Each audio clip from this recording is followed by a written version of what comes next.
Sessizlik, 2 günlük sessizlik İHA'ların yeniden uçmasıyla bozuldu. Şu an tam da tepemizdeler, tam da Beyrut'un merkezindeler. İstihbarat topluyorlar, veri topluyorlar. Elbasta mahallesi ki bu özellikle burası Şiilerin yaşamış olduğu bir mahalle ama Sünniler de yaşıyor. Hatta Türkler de yaşıyor burada. Zannediyorum Yasin Kamaloğlu şu an hemen kamerasına sarıldı ve kadrajını gökyüzüne doğru çevirdi. Buluta girdi. Gördün mü? Buluta girdi. Efendim buluta girdi. Peki tamam. Şu an çok yakında çünkü. Alçak irtifa uçuyor ama buluta girdi. O yüzden o İHA'yı tam olarak seçemedik, görüntüleyemedik. Şimdi işte İsrail'in has saldırısı sonucu Elbasta mahallesi bu hale geldi ve son görüntüleri ekrana getiriyoruz. Beyrut'un merkezinden. Merkez daha önce de hedef alınmıştı ama daha önce böylesine büyük bir saldırı merkezde yapılmamıştı. Dolayısıyla 10 Ekim Perşembe akşamı İsrail'in yapmış olduğu hava saldırısında işte merkezde Elbasta mahallesi bu hale geldi. Şu an birçok binanın küle döndüğünü görüyorsunuz. Araçların yine kullanılamaz hale geldiğini, enkaz altından çıkartılan araçlar. Burada 22 kişi hayatını kaybetti. Hem Elbasta hem Nuveyre mahallesindeki bu iki saldırıda, ikisi de eş zamanlı olmuştu Perşembe akşamı. 22 kişi hayatını kaybetmiş, 117 kişi yaralanmıştı. Şu an mahalledeki bu saldırı noktasında, saldırının gerçekleştiği sokakta birçok ev ve binanın ne hale geldiğini Yasin Kamaloğlu görüntülüyor. Enkaz daha kaldırılmadı. Enkaz hala duruyor.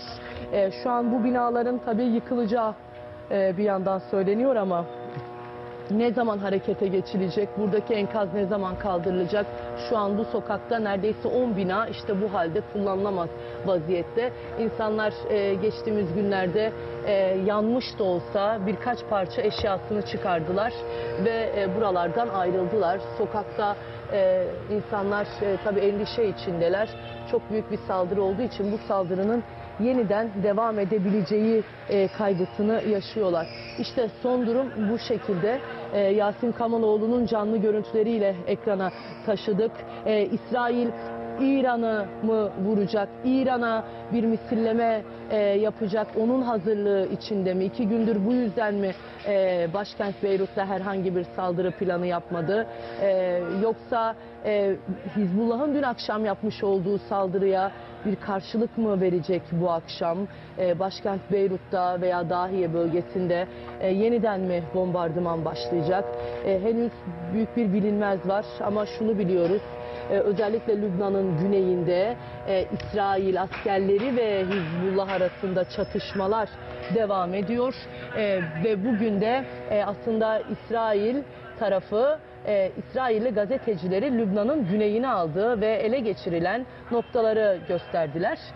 İşte Hizbullah'a ait noktaların, depoların, silahların sergilendiğini ve orada bir basın turu yaptılar. Bunu belirtelim. Evet, Hizbullah hedeflerini vuruyor İsrail.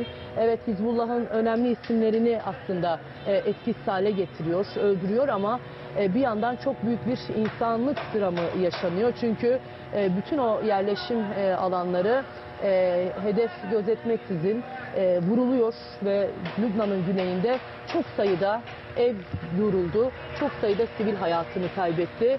Sadece Lübnan'ın güneyi değil, kuzeyde de aynı zamanda Beka bölgesinde de İsrail'in saldırıları devam ediyor. Evet, 2 gündür başkent Beyrut sessizdi dedik ama sessizlik İHA'ların tekrar uçuşuyla bozuldu. Şu an Beyrut semalarında merkezde alçak irtifa uçuyorlar ve keşif gözlem uçuşu yapıyorlar. Bu gece ne olur? İsrail Beyrut'a saldırır mı? Bilmiyoruz ama endişeli bekleyiş devam ediyor diyelim. Sözü size bırakalım.